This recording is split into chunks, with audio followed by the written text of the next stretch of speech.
들깨를 이렇게 드시면 당뇨와 혈당이 싹 사라지고 치매도 예방할 수 있어요. 들기름, 들깨하면 무엇이 생각나시나요? 들기름에 북어와 미역국을 구수하게 볶아 시원한 북어 미역국을 끓여 먹어도 정말 맛있죠? 건강에도 좋다는 이 들기름과 들깨 잘못 먹으면 암에 걸리고 혈관 건강에도 악영향을 줘서 치매도 유발할 수 있다는 사실 알고 계셨나요? 들깨의 효능과 어떻게 먹을 때 건강을 해쳐 암에 걸리고 치매를 유발하는지, 그리고 어떻게 먹는 것이 건강하게 먹는 방법인지, 어떻게 보관하는 것이 가장 좋은 방법인지 들깨에 대한 모든 것 알려드릴게요. 나이가 들면서 산책하기도 힘들고 관절이 쑤시고 무릎 통증 때문에 힘드시지 않으신가요? 들깨의 첫 번째 효능은 바로 관절염에 좋다는 것입니다. 무릎이나 관절 통증 때문에 병원에서 진통제를 처방받으시잖아요. 이때 처방받는 진통소염제의 역할은 몸속에 프로스타글란딘이라는 물질의 생성을 억제해서 통증을 막아주는 건데요. 들깨 속에는 식물성 오메가3 지방산인 알파리놀렌산이 함유되어 있는데, 이는 체내에서 염증을 일으키는 프로스타글란딘의 생성을 억제하는 데 아주 좋은 효능을 발휘합니다. 우리가 오메가3를 먹는 이유 중에 하나도 혈관 건강이나 피를 맑게 해준다 등의 역할도 있지만 몸속에 미세 염증을 잡아주는 역할도 있어 드시는 분들이 정말 많은데요. 들깨가 바로 이런 염증 유발물질을 억제해줘서 진통 역할을 한다는 것이에요. 그리고 들깨의 두 번째 효능은 바로 뼈 건강에 도움을 준다는 것입니다. 들깨는 관절염과 무릎 통증을 완화시켜주는 성분이 들어있을 뿐만 아니라 바로 뼈 건강에도 도움을 주는 식품인데요. 바로 칼슘 함량이 높기 때문입니다. 들깨의 100g에는 390mg 정도 되는 칼슘이 함유되어 있어 뼈 건강에 아주 도움을 줄 수 있는 좋은 식품이기도 합니다. 그래서 뼈 건강에 아주 도움을 줄 수 있는 좋은 식품이기도 합니다. 그래서 들깨를 꾸준히 섭취하면 골다공증 예방에도 참 좋은데요. 골다공증은 중년 이후 노화가 진행될 때 영양 불균형이 생기면서 많이 발병하게 되는데요. 여성의 경우 폐경 이후에 골밀도가 많이 감소해서 골다공증이 발생하는 경우가 많습니다. 노인의 골반 골절은 65세 이상은 30%가 1년 내에 사망하고 80세 이상은 50%가 2개월 내에 사망을 할 수 있으므로 노인의 뼈에 대한 관리는 매우 중요한데요. 골다공증의 관리는 뼈 건강을 유지하고 골절 위험을 줄이기 위해 중요합니다. 뼈 건강을 위해 들깨 꾸준히 섭취하는 게 좋겠죠? 나이가 들면서 깜빡깜빡하는 일이 잦아지고 기억력이 떨어져 고민되시는 분이 많으시죠? 이제 걱정하지 마세요. 세 번째 들깨 효능은 바로 뇌 건강, 뇌신경을 튼튼하게 해주고 기억력을 높여주며 치매를 예방하는 데 도움을 준다는 것입니다. 이렇게 좋은 효능이 있는 이유는 들깨에 바로 아까 잠깐 말씀드린 오메가3가 풍부하게 함유되어 있기 때문입니다. 오메가3는 등푸른 생선에 많이 함유되어 있다고 알고 계시잖아요. 이것은 동물성 오메가3고요. 식물성 오메가3인 알파리놀렌산이 들깨에 많이 함유되어 있는데요. 들깨에 함유된 지방산 중에서 60%가 바로 알파리놀렌산입니다. 이 알파리놀렌산은 뇌신경 보호에 탁월한 효과가 있는데요. 어떻게 뇌신경을 보호하느냐? 뇌신경에 염증을 일으켜 망가뜨리는 사이토카인이라는 물질이 있는데요. 이런 사이토카인 물질의 분비를 감소시키고요. 또 알츠하이머 치매 환자의 뇌에 많이 발견되는 비정상적인 단백질인 베타 아밀로이드도 바로 이 알파리놀렌산이 감소시키기 때문입니다. 참치에 많이 함유되어 있다는 DHA 들어보셨죠? DHA가 바로 대표적인 뇌기능 강화 물질인데요. 이 DHA가 기억을 높이는 데 도움을 주고 학습 능력 또한 좋게 하는데요. 이 DH는 체내에 합성되지 않아 식품으로 섭취를 해야 합니다. 들깨에 함유된 알파리놀렌산이 흡수될 때 바로 이 DHA로 전환이 됩니다. 어린이 전용 오메가3 같은 경우도 성인보다는 EPA보다 DHA 함유량이 높은 영양제도 많죠. 들깨가 뇌신경, 뇌 건강에 좋은 이유가 바로 이겁니다. 네 번째 들깨의 효능은 심장을 건강하게 하고 뇌혈관의 노화를 막아주는데 도움을 준다는 것입니다. 알파리놀렌산이 체내에 흡수될 때 DHA로 변환된다고 했잖아요. 그뿐 아니라 바로 EPA로도 변환이 되는데요. 이 EPA가 어떤 역할을 하냐면 바로 혈소판 응집을 억제해 혈관에 혈전이 생기는 것을 방지하는 효능이 있습니다. 그리고 혈관을 튼튼하게 하는 효능과 혈액의 중성지방과 나쁜 콜레스테롤인 LDL을 낮추고 좋은 콜레스테롤인 HDL을 높여주는 역할도 합니다. 미국의 심장협회에서는 허혈성 뇌졸중, 심장마비로 인한 돌연사, 관상동맥 질환 등의 위험을 감소시키기 위해 매주 1에서 2회 이상 오메가3 지방산이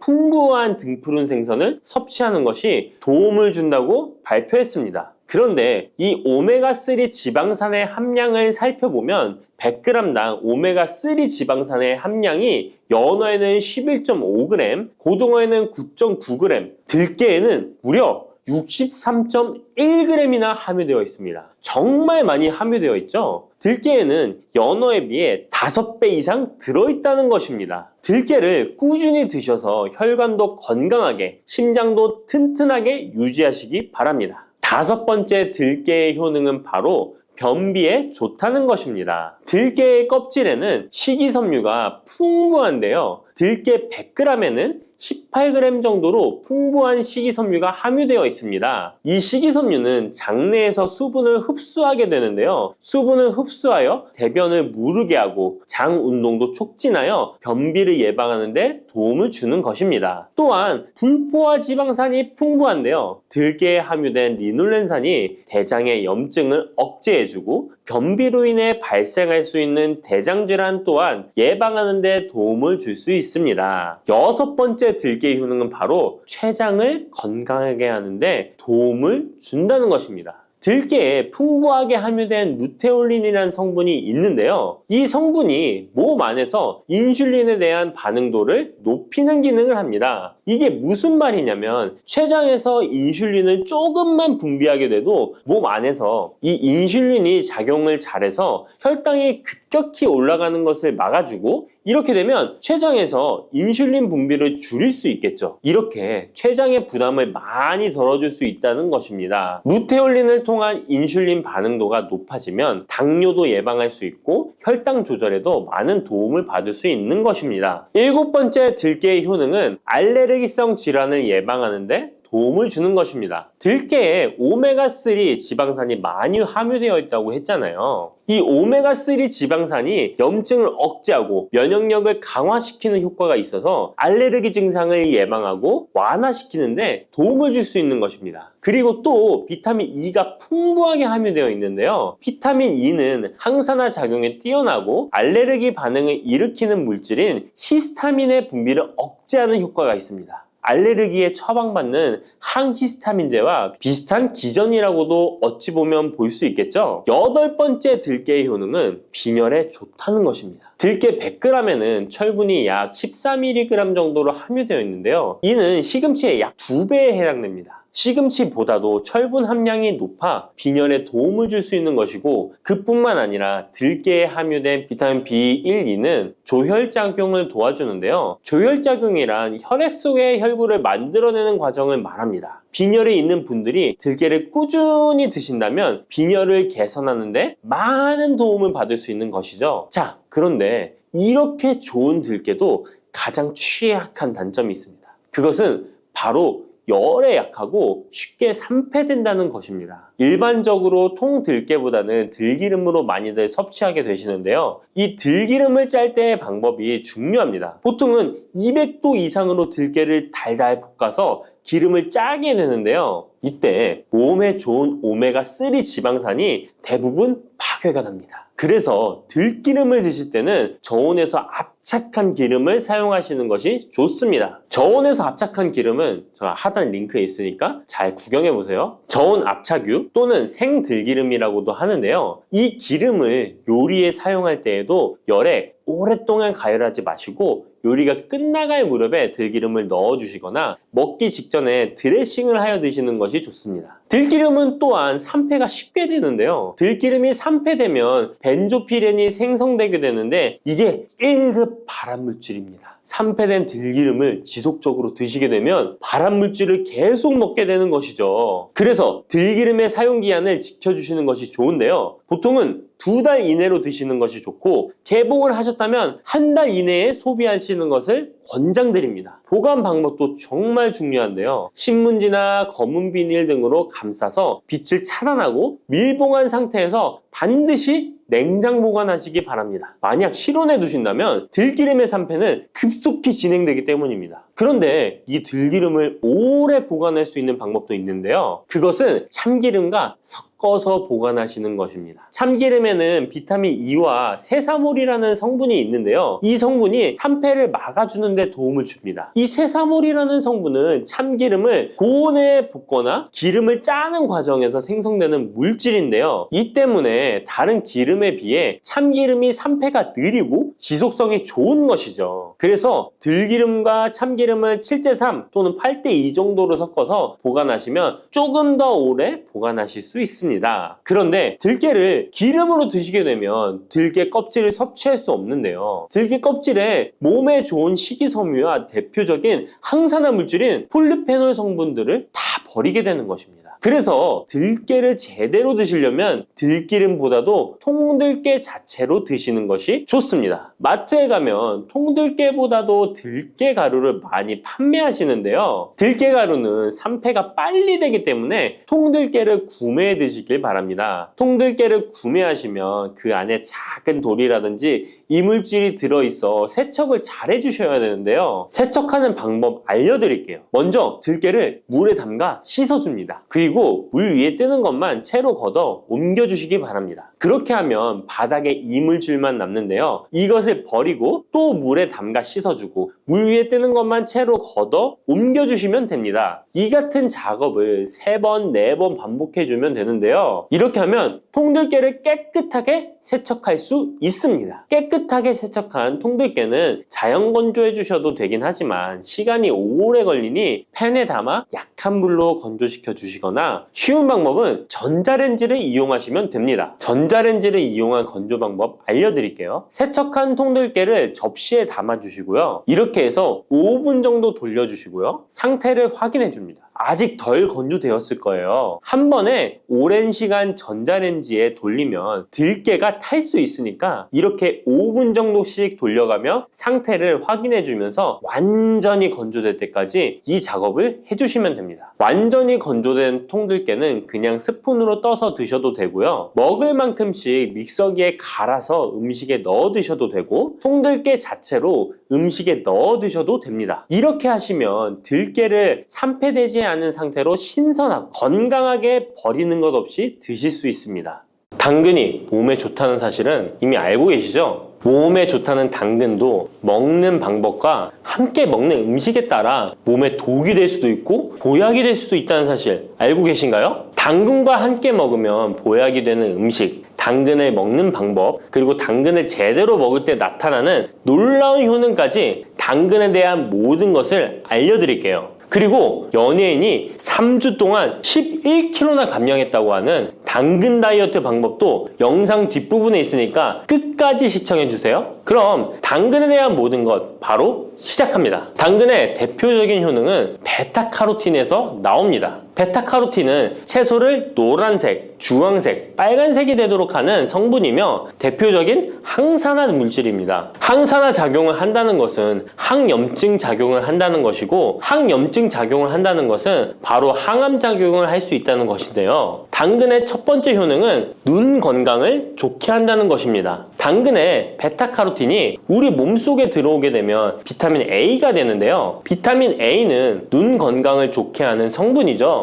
당근을 먹으면 눈이 좋아진다는 말을 많이 들어보셨나요? 눈 건강을 위해 루테인을 드시는 분들이 점점 많아지고 있습니다. 그렇다면 눈에 좋다는 루테인, 영양제를 먹는 것과 당근을 먹는 것은 어떤 차이가 있을까요? 영양제와 당근에는 모두 비타민 A, 루테인, 지아잔틴 등이 들어있어서 시력을 유지하고 눈의 노화를 방지해주며 황반 변성 등의 질환도 예방해줍니다. 당근에는 여기에 비타민 C, 비타민 K, 그리고 필수 미네랄이 더 있어서 항산화 효과 및 뼈 건강에도 도움을 받을 수가 있게 되고요. 우리가 혈액순환이 잘 안 될 때는 루테인 영양제를 드신다고 해도 효과에 한계가 있을 수 있어서 평소에 당근을 좀 더 드셔보시는 걸 추천해 드립니다. 두 번째 당근의 효능은 노화 방지입니다. 이것도 베타카로틴의 효능과 관련이 있습니다. 노화가 된다는 것은 몸이 산화가 되고 염증이 많아진다는 것인데요. 염증이 몸 안에 곳곳에서 문제를 일으키게 되는 것이죠. 이런 염증을 없애주는 것이 바로 노화를 방지하는 건데요. 바로 당근의 베타카로틴과 비타민 C에는 강력한 항산화 작용으로 염증을 없애주고 노화를 방지해주는 것입니다. 세 번째 당근의 효능은 장을 건강하게 하고 당뇨를 예방한다는 것입니다. 요즘에 당근 주스 많이들 만들어 드시는데요. 착즙해서 드시는 분들 많으시죠? 약간 아쉬운 것은 착즙하고 남은 찌꺼기는 모두 버린다는 것입니다. 당근은 사실 식이섬유 폭탄이라고도 할 수 있는데요. 당근의 베타카로틴이 혈액 내의 염증을 제거하고 당근의 식이섬유는 장 속의 노폐물을 제거하는 역할을 해줍니다.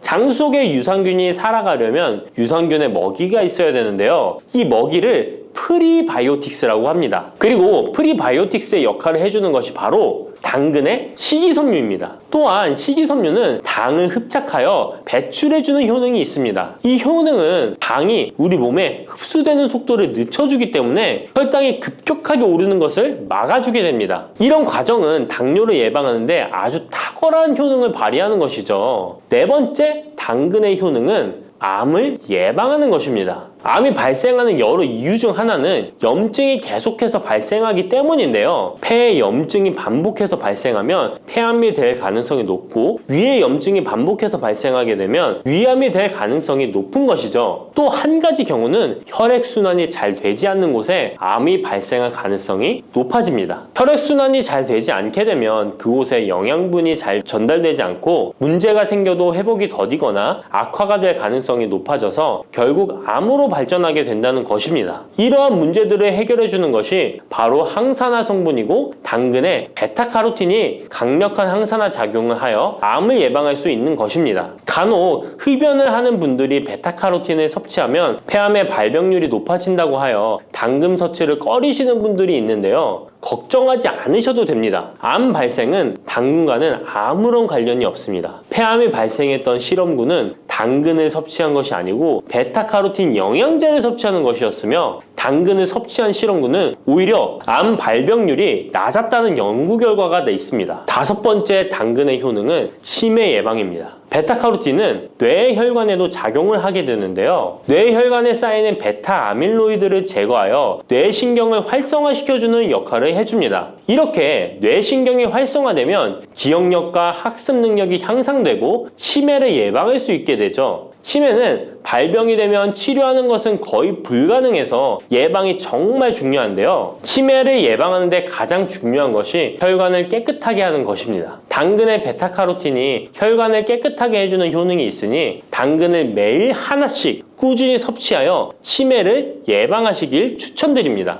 여섯 번째 당근의 효능은 바로 다이어트에 효과적이라는 것입니다. 여성 연예인이 당근 다이어트로 3주 동안 11kg을 감량한 사실도 있는데요. 이런 효과를 누릴 수 있는 이유가 당근에 함유된 식이섬유 때문입니다. 풍부한 식이섬유는 포만감을 주고 섭취한 당 성분과 지방 성분을 배출시켜주는 역할을 하기 때문에 다이어트에 탁월한 효능이 있는 것이죠. 그렇다면 연예인이 활용했던 당근 다이어트 레시피 지금부터 알려드릴게요. 먼저 당근을 잘 씻어서 잘게 채를 썰어줍니다. 당근 1개에 소금 1스푼을 넣어서 10분 정도 저어주시고 절인 물은 꼭 짜서 버려줍니다. 그리고 올리브오일과 식초에 버무려 밀폐용기에 담아 냉장고에서 2~3시간 숙성하신 후에 드시면 됩니다. 먹을 때는 사과를 채 썰어서 함께 드시면 더욱 맛있게 드실 수 있습니다. 이렇게 좋은 당근도 먹는 방법에 따라 효과를 10배 이상 늘릴 수도 있고 함께 먹으면 더욱 좋은 음식들이 있는데요. 우선 당근을 드실 때 다이어트가 목적이라면 생으로 드시는 것이 가장 효과가 좋습니다. 다만 식이섬유는 소화가 잘 되지 않기 때문에 장이 안 좋은 분들은 익혀서 드시는 것이 좋습니다. 그리고 당근을 드실 때는 껍질까지 함께 드시는 것을 추천드리는데요. 당근의 영양 성분은 껍질에 가장 많이 함유되어 있기 때문입니다. 그리고 당근의 베타카로틴은 지용성 성분입니다. 지용성이라는 것은 기름에 잘 녹는다는 것인데요. 따라서 베타카로틴을 잘 흡수하기 위해서는 기름과 함께 섭취하는 것이 좋습니다. 오메가3가 풍부한 올리브유나 들기름, 아마씨유 같은 기름을 사용하면 좋고요. 이렇게 기름을 사용해서 살짝 익혀 드시게 되면 생으로 드셨을 때 10%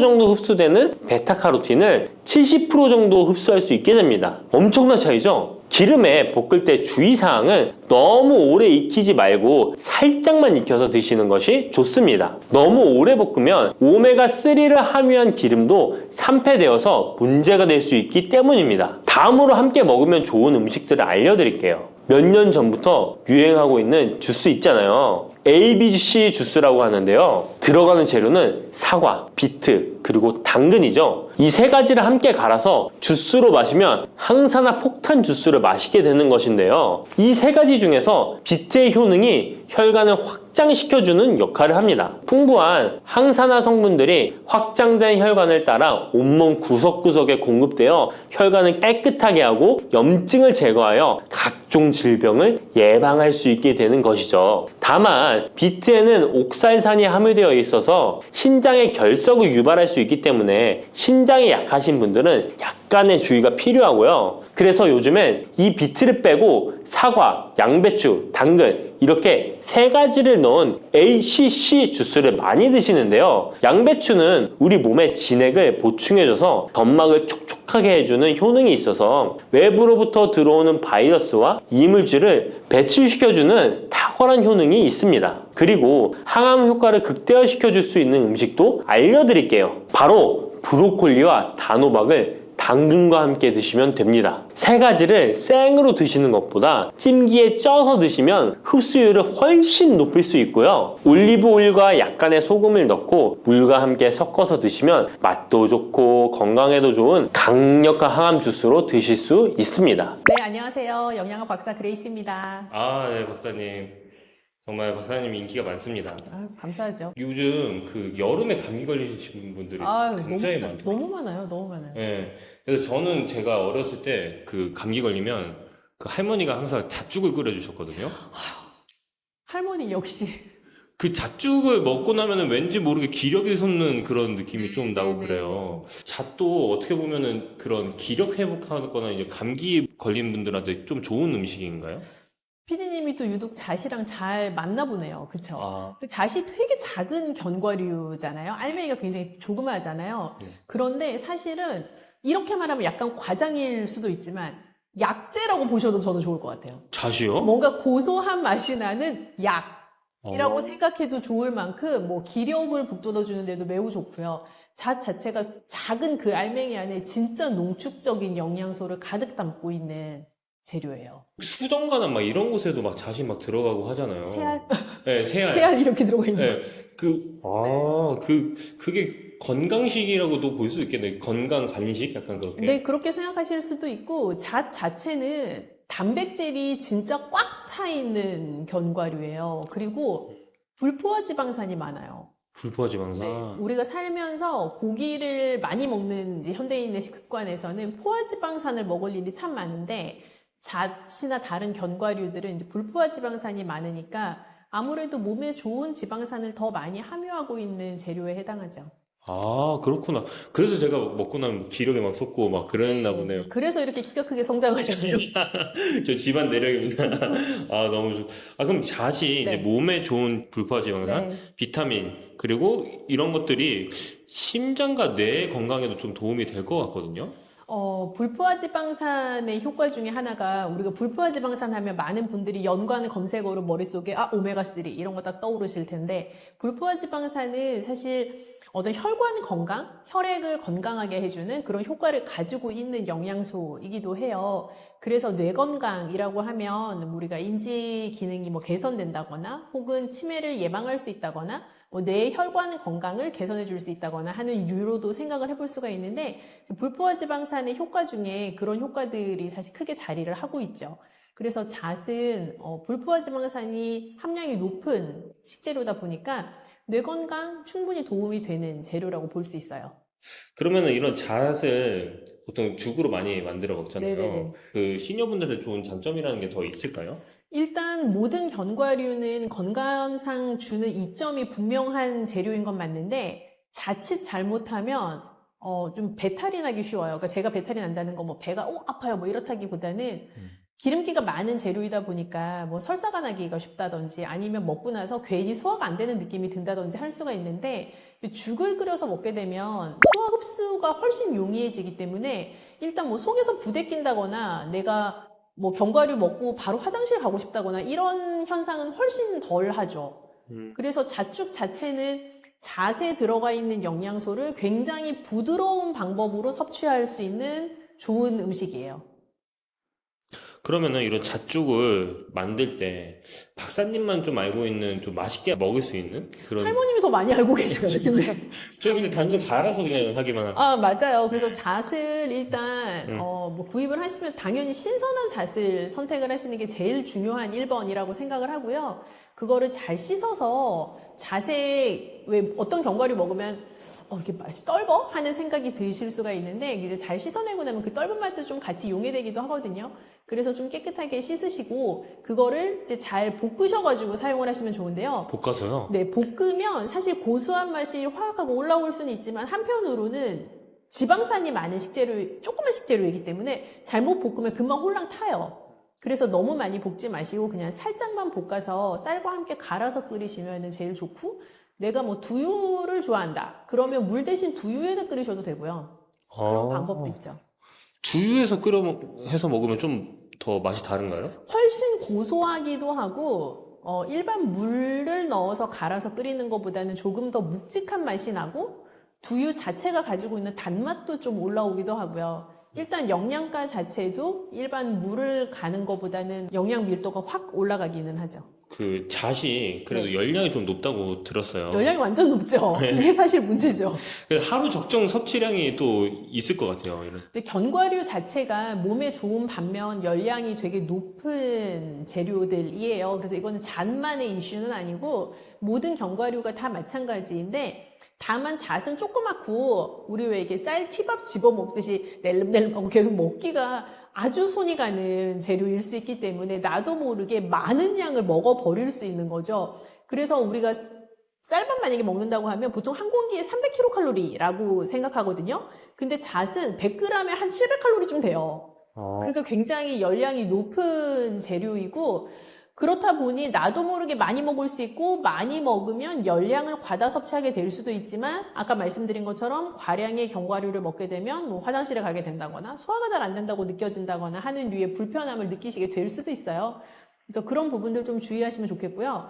하루 적정하게 드시는 양이라고 하면 뭐 예를 들어 잣죽으로 끓인다고 하면 하루 한 그릇 정도 적당하겠다 하는 생각이 들고 나 그냥 집어 먹어야지 라고 생각하면 뭐 티스푼으로 뭐 한 서너 티스푼 정도 안쪽 그 정도 양이 하루에 드시기에 적정한 양으로 보여져요. 서너 티스푼이면은 개수로는 몇 알 정도 될까요? 그게? 개수로 딱 따지면 뭐 한 30개 더 30개. 되지 않을까요? 네. 30개 정도. 네. 이 티스푼을 또 이제 헷갈리셔서 아주 큰 스푼으로 하실 아빠 수도 밥 있으니까. 숟가락 아니고요. 네. 그럴 수 있으니까 티스푼 네. 한 30알 정도로 네. 하는 걸로 알겠습니다. 이런 잣을 먹을 때도 신장에 좀 관심 있는 분들한테 좀 주의할 네. 사항이 있다면 또 어떤 게 있을까요? 일단 많이 드시면 안 돼요. 이게 신장 질환자 분들에게 굉장히 중요하게 다루어지는 1번으로 나오는 것 중에 하나가 모든 것을 정량 섭취한다인데 정량이라 함이 건강한 성인 남성 기준의 정량 이런 개념이라기보단 약간 그거보다 조금 적게 섭취한다라는 개념이 신장 질환자에게 정량이라고 생각을 하셔야 될 것 같아요. 그래서 잣도 굉장히 좋은 식재료인 것은 사실이지만 단백질 함량이 일단 높고 단백질 함량이 너무 높은 음식에 자주 노출이 되면 신장에 무리가 가기 때문에 신장 질환자분들은 우선 고단백 식품 자체를 조금 적게 섭취하셔야 되는 필요성이 있어요. 그래서 잣도 뭔가 내가 잣 맛을 너무 보고 싶은데 몇 알 집어먹기 너무 감질맛 나잖아요. 그래서 두유랑 같이 뭐 갈아서 조금 소량 드신다든지 혹은 잣죽으로 끓여서 소량 드신다든지 하는 잣의 풍미는 내가 마음껏 즐기면서도 또 너무 과량 섭취해서 오는 문제는 방지할 수 있는 그런 방법들을 택하시면 더 현명하게 드실 수 있어요. 고단백 식품이라고 말씀드리긴 했었는데 확실히 그냥 신장이 좀 아프신 분들은 근육 감소도 같이 오기는 하잖아요. 그래서 이럴 때 또 어떻게 해결해야 될지 또 그래서 궁금하기도. 그게 참 어려운 문제예요. 단백질은 분명히 어느 양만큼 먹어주어야 하는 것인데, 단백질을 또 너무 많이 먹으면 안 된다고 하니 그 적정 양, 어느 양이라는 게 대체 어디냐라는 고민들이 많이 되실 것 같은데요. 제가 다른 편들에서도 계속 설명을 드린 것처럼 나에게 필요한 단백질 양이라는 것을 정해놓고 그걸 하루에 3번이나 4번에 나누어 먹는 것이 굉장히 중요해요. 그래서 하루 한 끼에 하루에 필요한 모든 단백질 양을 다 먹는다라는 개념보다 양을 설정해 놓고 그거를 3 또는 4등분을 하셔서 하루에 쭉 나눠서 드시는 것이 제일 중요한 지침이라고 생각하시면 좋을 것 같아요. 오늘 잣죽을 좀 알려주신다고. 아, 그렇죠. 네. 네. 잣죽은 어떻게 보면은 뭐 잣을 넣고 밥 넣으면 끝이라고 저는 개인적으로 생각이 드는데 네네네. 셰프님만의 좀 잣죽을 만드는 그런 특별한 노하우가 있을까요? 잣죽을 맛있게 끓이려고 저도 노력을 하다 보니, 네. 원재료를 많이 넣거든요. 그러면 잣을 많이 넣게 되겠죠? 네. 잣이 근데 좀 비싼 원재료잖아요. 네. 가평, 잣 하면은 이게 쿠팡 치시면 13만 원, 14만 원, 약간 파지잣 같은 경우에도 11만 원 키로에. 너무 비싸잖아요. 네. 어쩔 수 없게 수입을 쓰게 되는데 수입 잣도 중국산 같은 경우가 7만 원, 6만 원 정도에 거래되거든요. 너무 비싸다. 네. 그렇다고 잣을 조금 넣게 되면 맛이 없잖아요. 네. 그래서 저희는 잣에다가 특별한 것을 더 넣어요. 그래서 특별한 거요? 네, 더 맛있게 하면서도 업장에서는 좀 가격을 좀 세이브할 수 있는. 가성비 있게 고객한테 제공할 수 있는 그런 재료가 있죠. 그게 어떤 건지 알려주실 수 있을까요? 그게 영업 비밀이에요. 영업 비밀이요? 네. 그러면은 저희 구독자들한테만 네. 살짝 이렇게 좀 그러면 귓속말로 좀 말씀해 주실 수 있을까요? 조용히 얘기 드릴게요. 요게 잣이잖아요. 네. 이런? 그게 뭐예요? 이게 바로 그 캐슈넛이에요, 캐슈넛. 네, 캐슈넛 많이 드셔보셨죠? 견과류 많이 네. 있거든요. 네. 근데 이 캐슈넛을 저도 먹어보면, 뭐, 견과류도 여러 가지가 있거든요. 호두도 있고, 아몬드도 있고, 다양한 견과류들이 있잖아요. 그런데, 잣이랑 맛이 잘 안 어울려요. 그런데 이 캐슈넛 같은 경우가 불려서 뭔가를 갈아서 먹어도 고소함이 살아있기도 하고, 다른 이질감이 없고, 잣이랑 가장 어울리는 식재료 중에 하나입니다. 그렇구나. 그러면 이거 비율은 어느 정도로 보통 하세요? 잣이랑 잣이랑 캐슈넛 같아 1대1 비율로 해요. 네네. 그람수로 1대1로 가나요? 네네네네. 아, 그래서 잣죽 하나 하면 한 20g, 20g 정도? 여기 거는 혹시 또 어느 회사 제품을 쓰는지 또 알려주실 수 있을까요? 또 이게 또 영업 비밀인데 그러면 그러면 이렇게 하는 거 어떨까요? 네. 구독과 좋아요 누른 사람들한테만 알려주겠다. 그렇죠. 구독과 좋아요 눌러주신 분들한테 알려드립니다. 그러면 짜자잔 짠. 뭔가 이게. 다맘이라는 브랜드의 네. 캐슈넛 제품이에요. 와. 제가 여러 가지 캐슈넛 써보긴 했지만 제일 프레시한 상태에서 뭐 쩐내 같은 거 안 나고 가격도 저렴하고 그리고 배송도 잘 되는 곳입니다. 그래서 여기에 다맘이라는 곳에서 이렇게 잣도 나옵니다. 여기가 그래서- 다른 데에 비해서 좀 저렴한 편인가요? 전 항상 볼 때 가격만 보는 게 아니라 품질도 보는데 제가 원하는 품질의 가격이 저렴해요.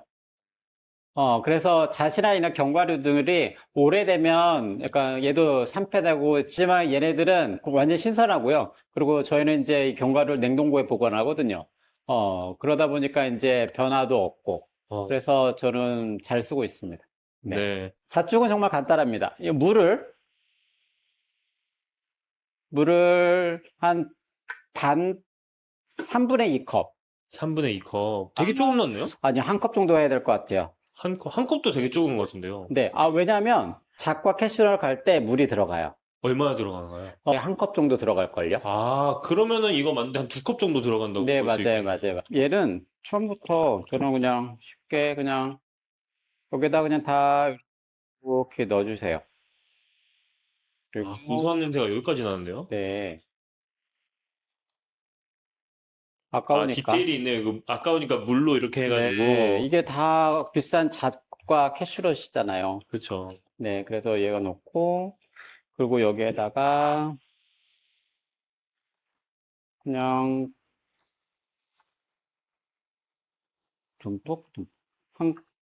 한 공기 반 정도 분량에 이렇게 해주고 이제 끓여주시면 됩니다.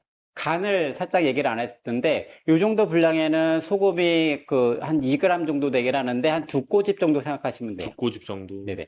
요는 아까 제가 다 여기 캐슈넛 간 거에 소금 다 넣었기 때문에 바로 끓이도록 하겠습니다. 근데 이런 갈아 놓은 거 있잖아요. 네. 갈아 놓은 애들을 미리 해놓고 싶어 하는 경우도 있을 것 같은데. 네. 아, 그러면은 이럴 때는 냉동실에 보관하는 게 맞아요, 맞아요.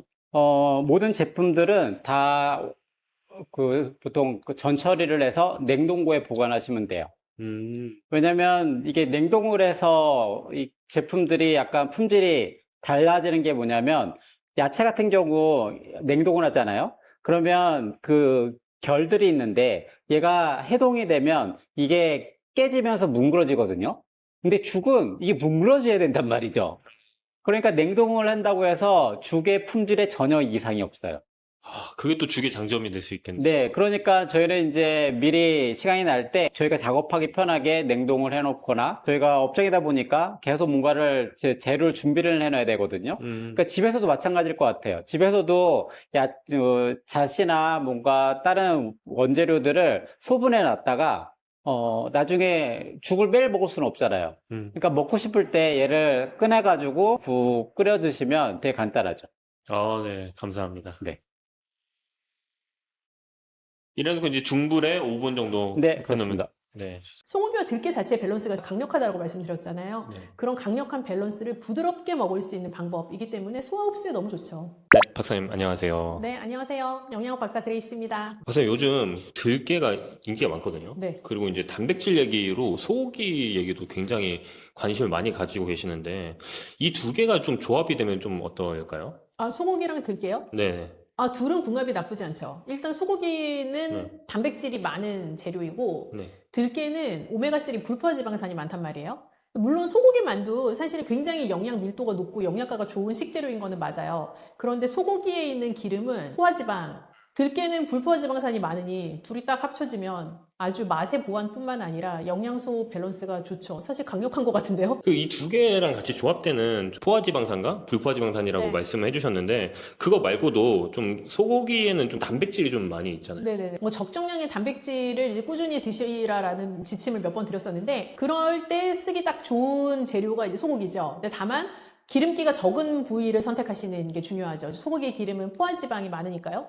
그래서 기름기가 적은 살코기 소고기를 선택을 하셔서 드시면 굉장히 양질의 단백질로 드실 수 있고 무엇보다 소고기에는 철분 함량이 높아요. 그래서 빈혈이 있기가 쉬운 어르신들한테도 소고기는 단백질도 채워주고 철분도 채워줄 수 있는 또 빈혈도 예방해줄 수 있는 그런 좋은 재료죠. 기름기가 적은 살코기 부위는 어떤 부위가 있을까요? 안심?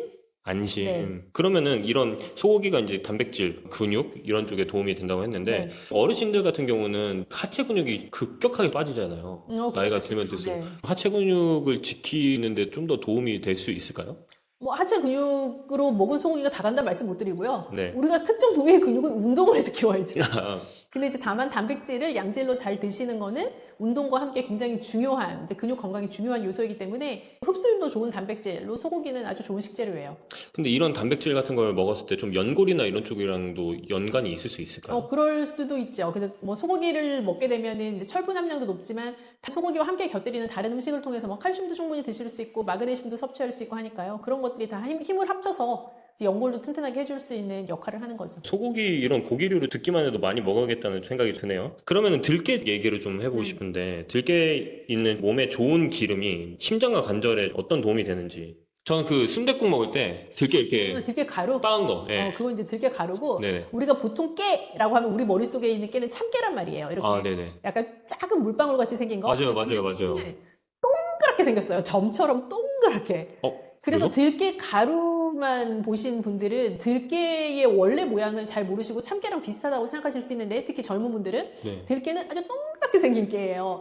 그래서 들깨를 거피를 하냐 그렇지 않느냐에 따라서 이제 들깨 가루의 고운 정도도 달라지기도 하는데요.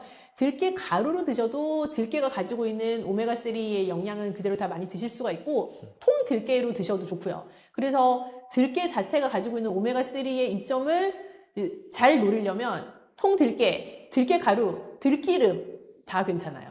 통으로 먹는 건 좀 소화에 불편하실 것 같다는 생각이 들어요. 그래서 제가 들깨의 이점은 통 들깨, 들깨 가루, 들기름 다 해당 사항이 있다라고 방금 말씀을 드렸는데 어떻게 보면 개인 취향이기도 하고 뭐 요리의 용도에 따라서 다르기도 하고요. 들기름 같은 경우는 마지막에 그 들기름의 향을 살짝 내고 싶을 때 쓰는 재료라면 들깨 가루는 말씀하신 것처럼 뭐 순댓국에 넣어 먹는 재료이기도 하고 혹은 뭐 들깨 죽을 끓일 때에도 들깨 가루로 끓일 수 있기도 하고요. 근데 통 들깨는 고명처럼 올라가는 가니쉬의 느낌이기도 하고요. 또 씹는 식감도 주는 재료여서 세 가지를 적절하게 잘 사용하시면 들깨의 이점을 잘 써먹으실 수가 있죠. 소고기, 들깨, 죽 그냥 먹었을 때랑 죽으로 먹었을 때 그 차이점이 좀 있을까요? 영양적으로? 우선 소고기 들깨 죽을 만약에 끓인다라고 하면 우선 소고기를 잘게 다져서 이제 볶아가지고 쓰게 되는데 고기 자체도 힘줄로 다 들어가 있는 단백질 덩어리잖아요. 네. 그래서 그거를 잘게 만들게 되면 아무래도 드시는 분들의 소화 흡수를 훨씬 더 용이하게 해주는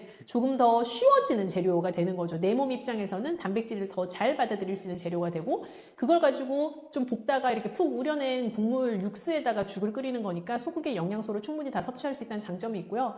들깨 가루를 같이 넣어서 죽을 쓰든 아니면 통 들깨를 이용을 하시든 소고기와 들깨 자체의 밸런스가 제가 아까 강력하다고 말씀드렸잖아요. 네. 그런 강력한 밸런스를 부드럽게 먹을 수 있는 방법이기 때문에 소화 흡수에 너무 좋죠. 들은 걸로 봤을 때는 소고기죽 할 때는 소고기를 좀 이렇게 잘게 썰어서 하신다고 했는데 거의 다진다시피 해야죠. 다지다시피 네. 그런 방법 외에도 좀 이 소고기 들깨죽을 만들었을 때 맛있고 좀 영양가 있게 만들어 먹을 수 있는 방법이 있을까요? 우선 우리가 소고기 국을 끓인다고 가정하면 이 소고기를 어떻게 맛있게 육수를 내느냐가 중요하잖아요. 소고기 들깨죽도 결국에는 비슷한데 잘게 다진 소고기를 뭐 참기름도 좋고요. 근데 살짝 이렇게 볶아서 겉면을 볶고 나면 고기가 안에 육즙이 탁 생기잖아요. 그 상태에서 물을 부어서 다진 소고기에 육수를 낸다라는 생각으로 하시다가 뭐 불려서 갈아놓은 쌀 넣어서 푹 약불에 끓여내고 거기에다가 들깨가루 같은 거 추가하셔가지고 들깨의 향과 영양소를 딱 넣으시면 완벽하죠. 넣는 순서도 소고기를 먼저 넣고 물 네. 넣고 쌀 갈은 걸 넣고 마지막에 들깨가루. 네, 들깨가루 넣으시고 그렇게 하면 좋죠. 그럼 여기다가 좀 얘를 더 맛있게 그런 재미를 더 더할 수 있는 재료가 있을까요? 일단 통 들깨 너무 좋고요. 그리고 통 들깨 자체는 이제 식이섬유를 가지고 있지만 다른 재료들 뭐 들깨 가루를 넣는다거나 한다고 해서 식이섬유가 확 올라가는 건 아니어서 저는 버섯 같은 것도 같이 넣기 참 좋은 재료라는 생각이 들어요. 버섯. 식이섬유 추가할 수 있고 좀 향미도 더 얹을 수 있고요. 마늘이나 파 같은 건 어떤가요? 마늘이나 파도 뭐 소고기 볶을 때 같이 넣으셔도 좋고 조금 더 향미를 가미해주는 효과는 충분히 있다라는 생각이 들고요. 파보다는 마늘 낫지 않을까 싶어요. 간 할 때는 어떻게 하면 좋을까요? 소금을 넣으면 좋을까요? 아니면 소금도 괜찮고 근데 소고기 자체가 가지고 있는 감칠맛이 있으니까 그 감칠맛을 더 올려주려면 뭐 국간장으로 살짝 간을 하셔도 좋아요. 약간 소고기 국 끓일 때 뭘로 간하면 맛있지? 라고 생각해 보시면 그거랑 비슷한 원리라고 생각하시면 될 것 같아요. 아, 그렇군요. 한번 기대가 됩니다. 어떤 맛일지. 그럼 소고기 들깨죽을 먹을 때 하루에 적정량이나 좀 주의할 점이 있으면 좀 설명해 주시면 좋을 것 같아요. 우선 소고기는 고단백 재료잖아요. 그래서 한 끼에 너무 많은 단백질을 먹지 않도록 한다라는 그 대원칙 하에서 생각해 보면 소고기를 뭐 한 번에 소고기 죽 끓일 때 내가 한 번 먹는다라는 전자에서는 한 공기에 한 50g 정도의 소고기가 들어가도록 하면 좋겠다라는 생각이 들고, 들깨도 불포화 지방산이 많은 좋은 식재료인 것은 맞지만 몸에 좋다고 해서 너무 많이 드시면 속이 아프거나 배탈이 날 수가 있는 재료예요. 그래서 정해진 양만큼을 적절하게 드시는 게 가장 핵심이죠. 마지막으로 좀 이런 신장에 관심이 있는 분들한테 이거 네. 소고기 들깨죽 섭취 주의점 이런 거를 말씀해 주시면 좋을 것 같습니다. 이건 여전히 소고기의 단백질의 문제라고 생각을 하는데, 이제 단백질을 너무 많이 드시면 안 된다. 그리고 단백질을 하루에 드실 양을 서너 번에 나눠서 드셔라. 라는 이 두 가지의 원칙이 좀 지켜져야 되는 메뉴에 해당을 해요. 그래서 소고기를 우리가 뭐 반근 정도 사면 300g이잖아요. 그래서 한 번에 내가 50g씩 먹어야지라고 하면 반근 사서 6등분 하면 되거든요. 무슨 말인지 이해되셨죠? 그러면 그 6등분씩 한 그 다져놓은 소고기를 그러면 한 번에 내가 어느 정도 양을 먹으면 되겠구나라는 게 머릿속에 감이 오시잖아요. 그 정도의 양이 들어가 있는 소고기 죽을 먹는다라고 생각하시면 적정한 양이죠. 네, 셰프님 오늘 들깨 소고기죽 하신다고요? 네네, 맞습니다. 이거 어떻게 해야 되나요? 소고기 들깨죽은 너무 간단해요. 물을 한 컵 반 정도 부으세요. 바지락 육수도 있고, 네. 사골 육수도 있고, 멸치도 있고. 이런 다행이네. 경우는 어떤 육수를 넣으시나요? 소고기 들깨죽. 저기는 이제 사골 육수를 넣고, 약간 원재료에 약간 어울리는 걸 좀 생각해 보시면 될 것 같아요. 그래서 바지락 같은 경우는 대체로 다 어울리는데, 약간 이런 고소한 맛 나는 이런 것들은 사골이 가장 적당하긴 하더라고요. 치킨 소스 기억나실까요? 얘는 한 티스푼 정도에도 넣어주시고, 소고기 들깨죽이잖아요. 그래서 네. 소고기를 이렇게 저희가 볶아 놓은 게 있거든요. 볶아서 이렇게 다지신 건가요? 그래서 다진 거를 그냥 참기름에 살짝 볶아주시면 되고, 얘는 몇 g을 넣냐 하면은 한 숟가락으로 크게 한 2개 정도 될 것 같은데요. 여기에다가 이제 밥을 넣으시면 되죠. 네. 그래서 이 상태에서 끓여주면 됩니다. 향 요소들은 맨 나중에 넣는 거예요. 그런데 얘는 제가 들기름을 처음에 살짝 넣는 이유는 네. 약간 엉겨붙는 느낌이 살짝 있어요. 기름을 어떤 무조림을 할 때나 어떤 조림 같은 걸 할 때 기름을 먼저 넣게 되면 이 원재료들을 살짝 이렇게 어우러지고 조화롭게 하는 뭔가 설명하지 못할 비법이 있습니다. 네. 끓이고 있는 건 한 중불에 하신 건가요? 네, 우선은 끓을 때까지는 좀 센 불로 했다가 한 중간불로 계속 끓이시면 될 것 같고. 한 5분 정도 하면 될까요? 네네네. 죽밥을 해놨다고 했잖아요. 네. 죽밥을 해놓은 상태이기 때문에 5분이면 되는 거예요. 근데 집에 만약 밥을 한다.